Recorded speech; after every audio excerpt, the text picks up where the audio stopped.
मस्साजोगचे सरपंच संतोष देशमुख यांची 9 डिसेंबर रोजी अपहरण करून हत्या करण्यात आली।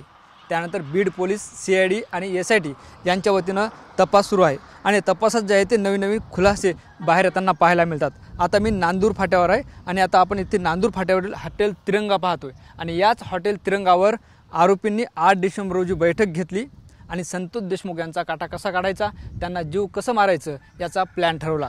यामध्ये जे आहे ते सुदर्शन घुले, सुधीर सांगळे, विष्णू चाटे, जयराम चाटे, प्रतीक घुले, कृष्ण आंधळे, सिद्धार्थ सोनवणे व महेश केदार असे एकूण आरोपी आहेत। मात्र या ठिकाणी नेमके किती आरोपी बसले होते ही माहिती अजून बाहेर जरी नसली आली तरी आरोपींनी मात्र या ठिकाणी बैठक घेतली, चिकनची ऑर्डर दिली।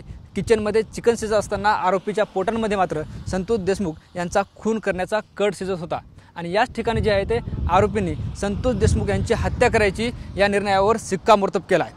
2-4 दिवसापूर्वी CIDच्या एका पथकानं या हॉटेलला भेट दिली, इथली CCTV फुटेज घेण्याचा प्रयत्न केला। मात्र जे आहे ते या CCTV फुटेजचं बॅकअप केवळ 20 दिवसाचं असल्यामुळं 8 डिसेंबरचे फुटेज SITच्या हाती, CIDच्या हाती लागले नसल्याची माहिती आपल्याकडे आहे। एकंदरीत जे आहे ते हीच हॉटेल आहे। या हॉटेलमध्ये आरोपींनी एकत्र येऊन संतोष देशमुख यांच्या हत्येचा कट रचल्याची माहिती कोर्टात जे आहे ते तपास अधिकाऱ्यांनी दिल्याची आपल्याला आहे।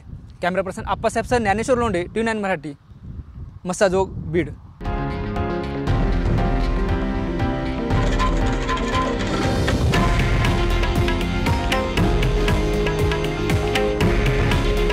हे आहे देशातील नंबर 1 न्यूज नेटवर्क आणि आपण पाहत आहात TV9 मराठी।